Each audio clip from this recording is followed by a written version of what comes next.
Shalom saudaraku yang terkasih, bersyukur untuk kesempatan yang indah kita belajar firman Tuhan. Firman Tuhan yang akan menjadi bahasan kita dari Mazmur 119 ayat 73 sampai dengan 74. Di sana dikatakan, "Tanganmu telah menjadikan aku dan membentuk aku.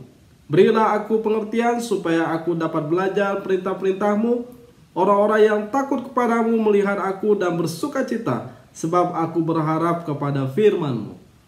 Kehidupan orang yang melekat pada Tuhan tentu berbeda dengan orang yang tidak percaya atau melekat pada Tuhan. Karena orang yang dekat pada Tuhan berhati-hati menapaki jalan hidupnya. Mereka takut kalau jangan-jangan jalan hidup mereka serong dan tidak sesuai dengan ketetapan kehendak Tuhan. Dan mereka sadar bahwa mereka hidup tidak boleh hidup sesuai dengan keinginan manusiawi. Mereka harus hidup sesuai dengan keinginan Tuhan, Sang Raja, Sang Pemilik kehidupan. Karena dia sadar bahwa Tuhanlah yang membentuknya. Sehingga dalam bagian ini dikatakan, "Tanganmu telah menjadikan aku dan membentuk aku." Artinya, kalau Tuhan telah menjadikan aku, membentuk aku, patut dong saya hidup sesuai dengan Dia yang membentuk aku itu. Jadi kita diciptakan itu tujuannya apa? Ya untuk Dia. Sehingga Alkitab juga berkata, dari Dia, oleh Dia, untuk kemuliaan namanya. Sehingga kita ini ada karena dari Dia, karena oleh perbuatan tangannya.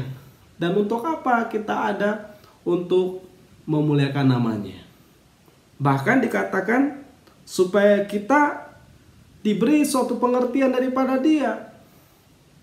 Kita tidak bisa hidup sesuai dengan cara-cara atau hukum-hukum atau prinsip-prinsip yang telah kita lekatkan yang menurut kita benar dalam otak kita.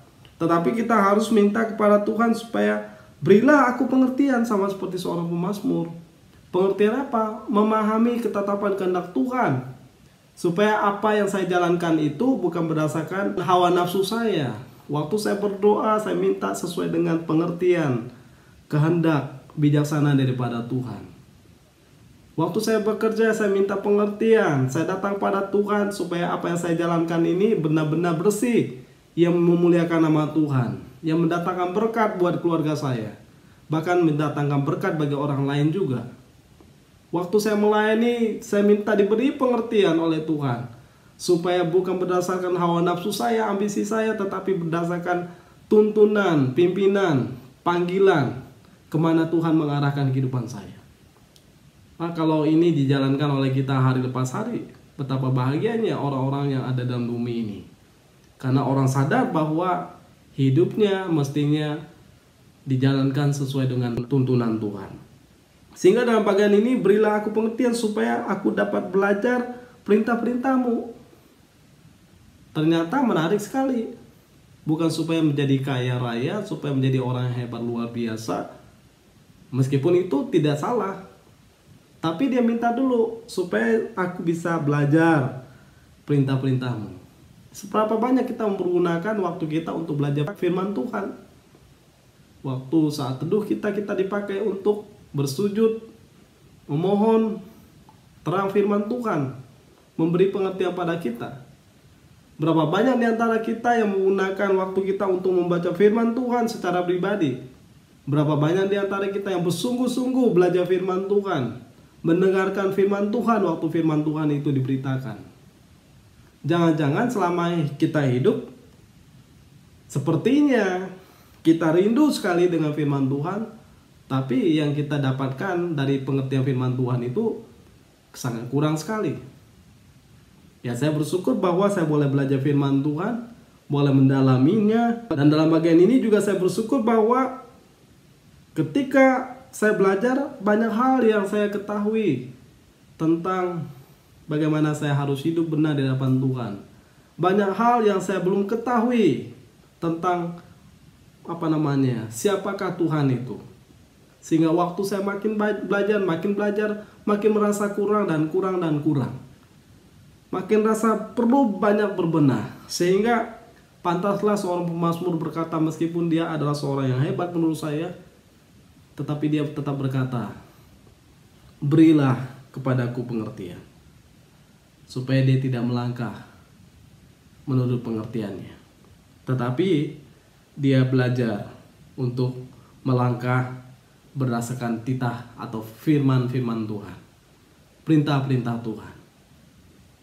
Karena firman itu pelita bagi kaki kita dan terang bagi jalan kehidupan kita. Terang bagi keluarga, terang bagi pekerjaan kita, terang bagi usaha kita, terang bagi pelayanan kita. Kita nggak bisa lepas daripada firman Tuhan. Sehingga para reformator, mereka berpikir bahwa kesimpulan daripada iman Kristen adalah bagaimana kita dilekatkan pada sola scriptura.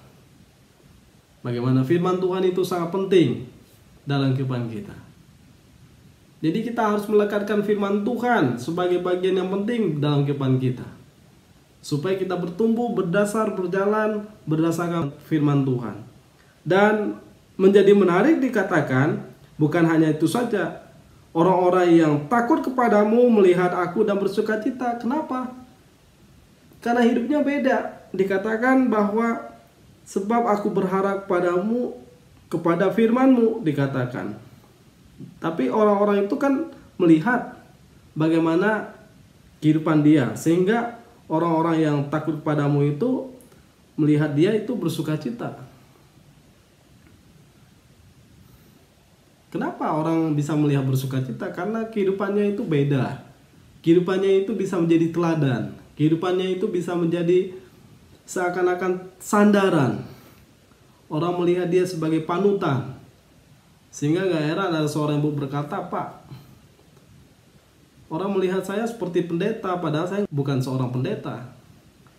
Kenapa saya dilihat seperti seorang pendeta? Karena mereka melihat bagaimana saya hidup, bagaimana saya bersikap, bagaimana teladan hidup saya terhadap karyawan saya.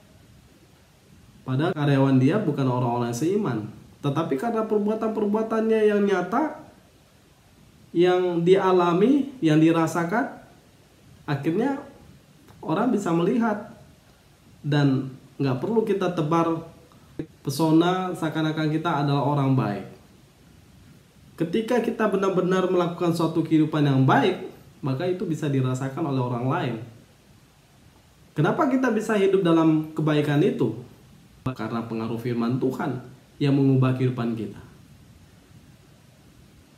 Ya, sehingga dalam bagian ini harusnya firman Tuhanlah pendorong kehidupan kita supaya kita hidup menyukakan hati Tuhan, menjadi berkat bagi orang lain, dan orang lain bersukacita. Jangan sampai kita rajin ke gereja, kita rajin melayani, orang lain malah kesel, orang lain malah marah-marah, nggak merasakan damai sejahtera. Ada something wrong kan? Nah, sehingga dalam bagian ini Alkitab ingin mengingatkan kita bahwa kalau kita benar anak Tuhan, maka kita bisa menjadi berkat bagi orang di sekitar kita. Dan itu nggak perlu kita umbar-umbar. Buah itu akan kelihatan. Karena siapa yang ditanam di tepi aliran sungai, oleh firman Tuhan dikatakan mereka akan bertumbuh, bahkan mereka akan berbuah. Ya, siapa yang ditanam dalam firman Tuhan, mereka akan bertumbuh, berbuah. Yesus berkata, siapa yang tinggal dalam aku, mereka akan berbuah lebat.